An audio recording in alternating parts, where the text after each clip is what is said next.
Olá, terceiro ano, tudo bem com vocês? Hoje, quarta-feira, dia 6 do mês de outubro, nós vamos dar continuidade na nossa apostila de ciências, na página 142. Vocês se lembram que na última aula nós vimos sobre os peixes, sobre animais vertebrados, invertebrados. Nós vimos que o estágio inicial do desenvolvimento é o embrião, né? Que fica dentro dos ovinhos. Então, aqui nós vimos os ovinhos de peixe, os embriões, depois o estágio de alevinos, peixes juvenis e peixes adultos. Alevinos é o nome dos filhotes dos peixes, né? Muito bem. Agora, nós vamos, observando essa imagem aqui, nós vamos escrever na página 142 as etapas. Então, etapa 1 são os ovos. Os ovos são colocados na água. Etapa 2, os embriões se desenvolvem dentro dos ovos. Etapa 3, os alevinos se desenvolvem fora dos ovos. Etapa 4, os alevinos passam por mudanças no corpo e tornam-se juvenis. E etapa 5, os peixes jovens mudam de tamanho e de peso e tornam-se adultos. Muito bem, agora no exercício 2. Preencha a ficha com as características dos peixes. Ambiente em que os peixes vivem. É ambiente aquático ou terrestre? Aquático. Cobertura do corpo. A maioria dos peixes tem o corpo coberto por escamas. Como eles se locomovem? Através de movimentos feitos pelo corpo e pela nadadeira caudal. Órgãos respiratórios. O peixe respira pelas brânquias. E o desenvolvimento dos filhotes, do embrião? Na maioria dos peixes, o desenvolvimento ocorre dentro de ovos até o nascimento. Muito bem. Agora, na próxima página, nós vamos estudar sobre os anfíbios. Anfíbios são animais vertebrados, então eles possuem a coluna vertebral. Eles têm pele fina e úmida. Sapos, rãs e pererecas são chamados de anfíbios anuros, pois eles não possuem cauda na fase adulta. Eles vivem em lugares preferencialmente úmidos, como florestas e proximidades de fontes de água doce, como rios, brejos, lagoas e riachos. Esses ambientes os mantêm hidratados, além de fornecer alimento, abrigo e local para se reproduzirem.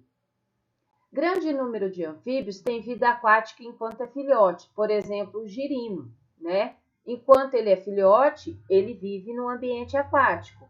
Quando ele se torna adulto, ele vive no ambiente terrestre, né? Ele se alimenta, quando ele está na água, no ambiente aquático, o girino se alimenta geralmente de vegetais. Quando ele está na fase adulta, ele passa a viver em ambientes terrestres, se alimentando de insetos e outros pequenos invertebrados, né? Como besouros, mosquitos, moscas, né? Agora, nós vamos observar aqui 4 imagens. Você sabe quais são as diferenças entre sapos, rãs, pererecas e salamandras? Observe as imagens desses animais, leia algumas de suas características e depois identifique cada um deles. Então, número 1, 2, 3 e 4. Letra A. As pererecas têm discos adesivos, são ventosas nas pontas dos dedos, que permite a fixação em galhos de árvores e em outras superfícies. Medem menos de 10 centímetros de comprimento. Qual que é a perereca? É o número 1. Então, eu coloco o número 1 aqui. Certo? Agora, letra B. Os sapos têm a pele bastante rugosa, têm rugas e não têm ventosas. Eles medem cerca de 2 a 25 centímetros de comprimento. Qual que é o sapo? É o 3. Então, vou colocar o número 3 aqui. Agora, na letra C. As salamandras têm cauda, medem de 3 a 12 centímetros de comprimento. Qual é a salamandra? A número 4. Coloco o 4 aqui. E a última, letra D, as rãs têm pele pouco rugosa ou mesmo lisa, e seus dedos são longos, sem ventosas. Medem cerca de 1 a 30 centímetros de comprimento. Qual que é o número da perereca? Ou, desculpa, da rã? Número 2, né? Então, aqui nós vimos as diferenças entre pererecas, sapos, salamandras e rãs. Virando a página, nós vamos saber um pouquinho por que as pererecas gostam de entrar no banheiro das casas. Vamos lá? É porque elas precisam manter a pele sempre úmida, mas não molhada, para elas poderem retirar o oxigênio do ar através da pele. Nos anfíbios, parte da respiração é feita através da pele e não somente através dos pulmões, como ocorre em nosso organismo. Então, nós respiramos através dos pulmões, né? Já os anfíbios, eles também utilizam os pulmões, só que eles precisam respirar também pela pele, através da pele. Então, eles precisam manter a pele sempre úmida, não é molhada, é úmida, tá? Se a pele deles ressecar, o oxigênio não consegue entrar e então eles morrem sufocados. Seria a mesma coisa que nós taparmos o nariz e fecharmos a boca. Quando entram no banheiro, as pererecas aproveitam para comer os pernilongos que pousam nas paredes e nos transmitem doenças. Aqui na imagem, a perereca em azulejo de banheiro. Agora, segundo o texto, como as pererecas faziam para evitar o ressequimento da pele? Antes, as pererecas tinham os banhados, tinham as árvores, as bromélias, que são plantas que armazenam água entre suas folhas, e várias outras espécies de plantas para se protegerem do ressecamento da pele. Mas, com o crescimento das cidades, as árvores foram cortadas, as bromélias desapareceram e as áreas de banhado foram aterradas ou poluídas com esgoto. Então, as pererecas que sobreviveram foram obrigadas a se protegerem nos banheiros e em outros lugares úmidos das casas, quando a pele estivesse ressecando. Algumas rãs não se afastam muito das lagoas onde nasceram e entram na água várias vezes durante o dia, porque sua pele resseca tão rápido que elas podem morrer. Ficar próximo da água também facilita a fuga no caso de aparecer algum predador. Quando percebem algo se aproximando, as rãs saltam, mergulham na água e se escondem por alguns minutos, sob a lama do fundo da lagoa. Sobre o que nós lemos até agora, por que é importante que os anfíbios tenham a pele úmida? Porque eles precisam retirar o oxigênio do ar através da pele, né? Então, se a pele ressecar, o oxigênio não consegue entrar e eles morrem sufocados.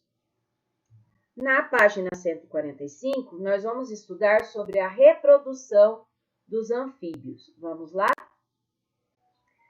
Em noites quentes, nos brejos, nas lagoas ou nos riachos, pode-se ouvir alguns anfíbios machos coachando. Isso ocorre porque as fêmeas, atraídas por esse canto, vão até os machos para o acasalamento. No ato do acasalamento, as fêmeas botam ovos e os machos fecundam esses ovos. Somente os ovos fecundados se tornam novos indivíduos. Após o acasalamento, os ovos são acomodados dentro da água ou em ambientes úmidos, como nas margens de rios e lagos, bem como debaixo de pedras e em poças d'água. Os ovos são protegidos por uma camada gelatinosa ou dentro de uma espuma. Nós já estudamos que, depois de sair dos ovos, os filhotes, chamados de girinos, passam por grandes transformações em seu corpo, né?